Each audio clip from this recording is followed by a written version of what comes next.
Electric bikes, or e-bikes, are a bit of a hot topic among the cycling community. There are those who love them for the ease with which they can take on big hills, long distances, hot days, or tough rides. And those who loathe them because they see them as cheating when compared to regular bicycles. However, e-bikes were invented for a reason, and their popularity endures because of their many benefits: easy rides, higher top speeds, fun journeys, and a lower carbon footprint than cars and public transportation.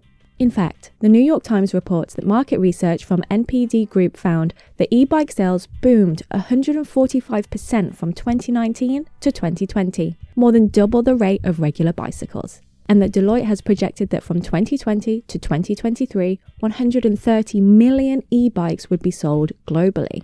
So if they're so popular, why do some cycling purists really dislike them? And are electric bikes really that good? Let's explore the benefits of electric bikes and dive into why some people don't like them, joining the debate on whether electric bikes are a genuinely good way to get around or whether they are simply cheating. So, why do people dislike e-bikes? People dislike e-bikes for a variety of reasons. They may see them as cheating. They may not like being overtaken by someone with assisted pedal power, or they may be concerned about them degrading roads and trails quicker than regular bikes. There are also some people who dislike e-bikes because they are worried about safety. One of the most common misconceptions about e-bikes is that their motors enable them to get up to dangerous speeds, quicker than you could ever get on a regular bike. Thankfully, there are laws in place to prevent this from happening. In order to be roadworthy, e-bikes must have a speed limiter installed to stop them going over a certain speed with motored assist, with a max speed of 15.5 miles per hour in the UK, Europe and Australia, and between 20 and 28 miles per hour in the US. While the idea that they might be cheating is entirely a personal opinion, there are plenty of valid reasons why this is not the case. Just because e-bikes tend to be less physically taxing than regular bikes does not make them any less valid as a mode of transport. In fact, they are actually more useful in plenty of circumstances. So now let's answer the question, is an electric bike cheating? No, riding an electric bike is not cheating.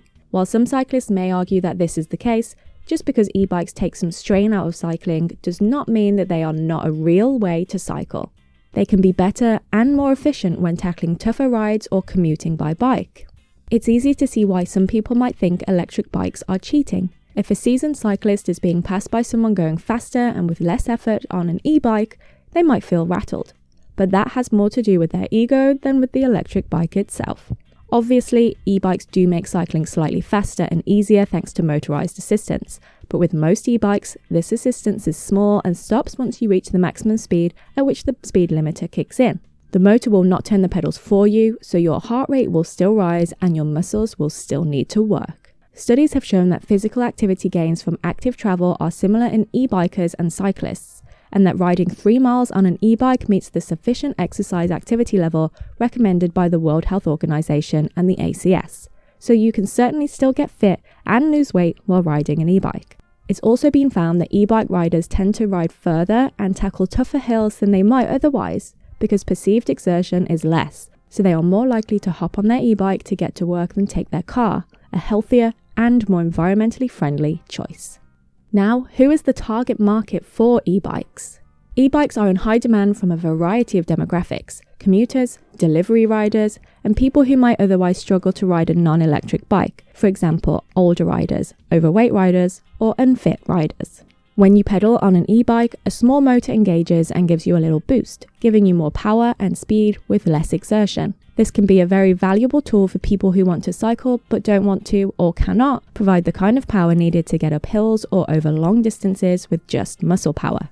For commuters, an e-bike is perfect for taking some of the strain out of cycling to avoid getting to the office sweaty and exhausted. While city commuters will rarely have to deal with rough terrain, the e-bike will reduce the effort needed to go up inclines and to cover several miles of road on an early morning.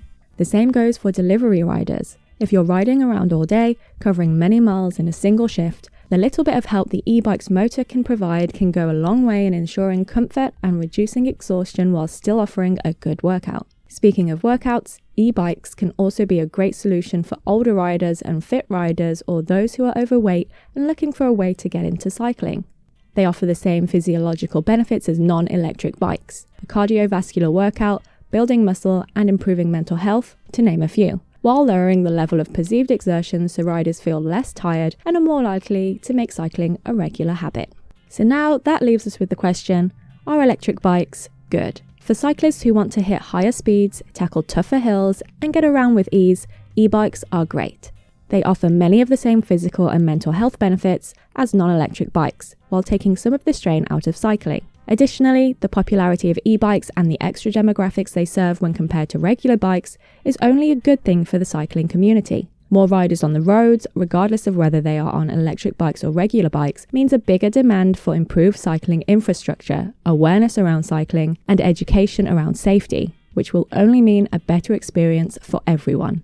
For example, with more cyclists taken to the roads, there'll be a stronger argument for more cycle lanes in cities. An increase in cyclists would also lead to conversations around the relationship between motorists and cyclists, and a general greater understanding of the benefits of cycling, both to the rider and to the environment. There's no denying that these would all greatly benefit the entire cycling community. At the end of the day, only you can decide if an e-bike is right for you. The truth is, while electric bikes are a dream for some riders, others would rather stick to pure muscle power, and that's okay. It certainly doesn't mean that e-bikes are cheating. They simply offer a different riding experience and make the sport more accessible to all. Let us know your thoughts in the comments below, and don't forget to subscribe for more cycling content. Thank you for watching.